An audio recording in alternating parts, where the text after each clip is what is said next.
Assalamualaikum warahmatullahi wabarakatuh. Alhamdulillah. Alhamdulillahilladzi arsala rasulahu bil huda wa dinil haq liyudhhirahu 'ala dini kulli wa kafa billahi syahida. Asyhadu an la ilaha illallah wa asyhadu anna Muhammadan 'abduhu wa rasuluh. La nabiyya ba'da wa rasulah.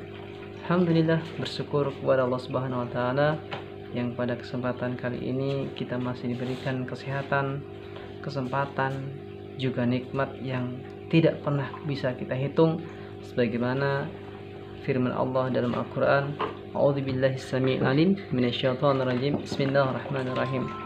Wa in ta'uddu nikmatallahi la tuhsuha. Dan sekiranya kamu atau kalian diperintah untuk kemudian menghitung nikmat Allah satu persatu, niscaya kalian tidak akan pernah bisa, karena begitu banyak nikmat Allah yang kita hari ini rasakan, ya. Kemudian salawat dan salawat semoga senantiasa tercurah kepada baginda Nabi Muhammad sallallahu alaihi wasallam, yang kemudian kita nantikan syafaat atau pertolongan kelak di yaumul qiyamah. Semoga kita hari ini yang senantiasa mengikuti jalan dakwah Rasulullah SAW kelak akan mendapatkan jatah syafaat di yaumul qiyamah. Amin ya rabbal alamin.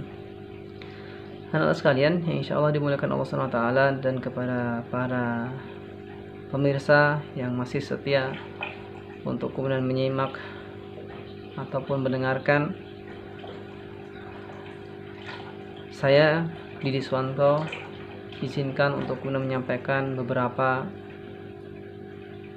patah kata terkait dengan materi pendidikan agama Islam, yakni tentang bab jujur, amanah, dan kemudian istiqomah. Nah, hadirin yang insya Allah dimuliakan Allah Subhanahu wa taala, ataupun para pemirsa pendengar yang budiman, sesungguhnya jujur itu, kata Rasulullah, ya, inna sidqi yahdi ilal birri fa innal birri yahdi ilal jannah, kata Rasulullah. Jadi sesungguhnya jujur itu adalah sesuatu yang kemudian membawa kepada kebaikan, dan kebaikan itu akan membawa kepada surga. Pun dengan sebaliknya, ketika kita berbuat yang tidak jujur atau dalam tanda kutip kita berbohong, maka kebohongan itu akan kemudian menuju kepada keburukan, dan keburukan itu akan membawa kepada neraka. Nah, yang pertama ini kemudian kita harus memiliki sifat jujur sebagaimana sifatnya para rasul atau para nabi, ya. Yang kemudian salah satu sifat mulianya adalah mereka memiliki dan mereka wajib memiliki namanya sifat as-sidq atau jujur. Jadi tidak ada satupun nabi ataupun rasul yang kemudian berbohong. Tidak ada nabi dan rasul yang kemudian mereka pendusta. Semua mereka nabi dan rasul semua adalah orang-orang pilihan Allah yang kemudian mereka memiliki sifat mulia, yakni mereka adalah orang-orang yang jujur. Nah, di sini dapat kita pahami bahwa misalnya pentingnya jujur itu dalam kehidupan sehari-hari, ya. Kalau kemudian kita contohkan dalam kehidupan sehari-hari, terutama dalam anak didik kita, peserta didik, siswa sekolah dan sebagainya, perilaku jujur itu bisa kemudian kita contohkan ketika kita sedang menghadapi atau menjalani ujian sekolah ataupun penilaian akhir semester atau PTS dan sebagainya yang sifatnya ulangan, yang kemudian di situ kita merasa diawasi oleh Allah Subhanahu wa taala.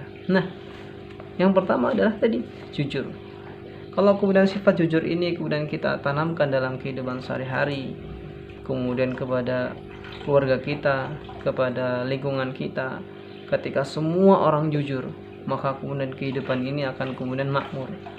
Jika sekiranya para pejabat-pejabat itu juga mereka jujur, maka otomatis tidak ada dana yang kemudian dikorupsi, tidak ada orang yang miskin, ya. Karena nanti ketika dia jujur, mereka jujur, para pejabat itu jujur, guru-guru jujur, siswa jujur, maka kemudian yang ada setelah kejujuran itu adalah kebaikan. Sedangkan kebaikan itu mendatangkan keridhaan Allah Subhanahu wa taala, yang dengan keridhaan itu kita akan dimasukkan ke dalam surganya Allah Subhanahu wa taala. Itu yang kemudian pertama, jujur. Yang kemudian amanah. Yang kedua amanah. Amanah itu jika diartikan secara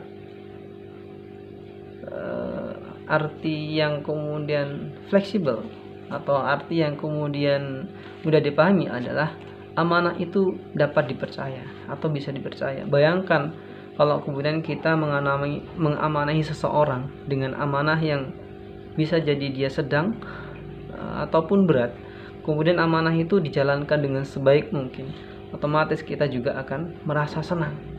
Ya, sebagaimana juga pernah dikatakan, ya, setiap kalian atau kita adalah pemimpin, ya. Dan setiap pemimpin itu akan dimintai pertanggungjawaban. Bahkan diri kita pun akan dimintai pertanggungjawaban atas kepemimpinan diri kita sendiri. Apakah diri kita ini berjalan sesuai dengan rel apa yang sudah dicatatkan, apa yang sudah diperintahkan oleh Allah SWT, atau seperti. Nah, ketika amanah yang kemudian kita berikan itu dijalankan dengan sebaik mungkin, otomatis kita akan merasa senang. Begitu juga dengan kita ketika diamanahkan oleh Allah Subhanahu wa taala untuk kemudian berbakti kepadanya, amanah dari Rasulullah SAW untuk mengikuti sunnah-sunnahnya, amanah dari kita kepada masyarakat untuk kemudian senantiasa berkolaborasi, berserawung kalau bahasa Jawanya, sering kemudian silaturahim dan sebagainya. Kemudian diri kita juga amanah terhadap amanah-amanah yang diperintahkan atau dititipkan kepada kita, otomatis Allah, Rasul, masyarakat, bahkan lingkungan sekitar kita akan merasa senang. Nah, ini yang kemudian penting bagi kita, bagaimana kita menjaga amanah dimanapun dan apapun profesi kita. Hatta sampai kemudian para petani pun, ya, ketika mereka amanah dengan apa yang dititipkan sama mereka, insya Allah negeri ini akan menjadi baldatun thayyibatun wa rabbun ghafur. Kemudian yang ketiga adalah istiqomah. Istiqomah itu adalah kemudian bagaimana amalan-amalan yang kita sudah buat tadi itu dijalankan secara berkesinambungan ataupun secara istiqomah tetap. Sedangkan dalam istiqomah itu ada jalur yang kemudian tidak hanya stagnasi, berdiam diri saja, tapi dia ada kenaikan tingkat dari tingkat 1, 2, 3, 4. Meskipun dia tidak harus melompat dari 1 langsung ke 5, tapi bagaimana dia 1, 2, 3, 4 dan seterusnya. Itu namanya istiqomah.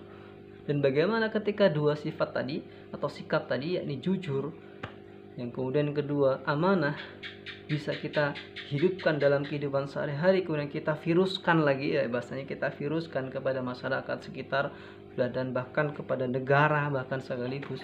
Kemudian negara, kemudian masyarakat, bahkan diri kita mengalami atau memahami konsep istiqomah, maka kemudian tadi selesai apa yang menjadi masalah di Indonesia khususnya dan masalah kita pribadi. Ketika kita sudah istiqomah menjalankan sikap jujur, amanah, dan kemudian istiqomah, maka kehidupan kita akan menjadi orang-orang yang bermanfaat, khususnya bagi kita sendiri dan orang lain. Sebagaimana sabda Rasulullah SAW, sebaik-baik kalian adalah orang yang kemudian bermanfaat bagi orang lain. Nah, demikian materi yang dapat disampaikan. Semoga kita menjadi orang-orang yang kemudian bisa menteladani sifat-sifat yang kemudian disebutkan tadi, yakni sifat jujur, amanah, dan kemudian istiqomah. Allah alam bisawab. Alfa minkum. Sekiranya ada salah kata, mohon maaf. Saya Al-Fakir Diswanto dari SMP IT Insan Mulia. Mohon maaf yang sebesar-besarnya. Akhirul kalam. Assalamualaikum warahmatullahi wabarakatuh.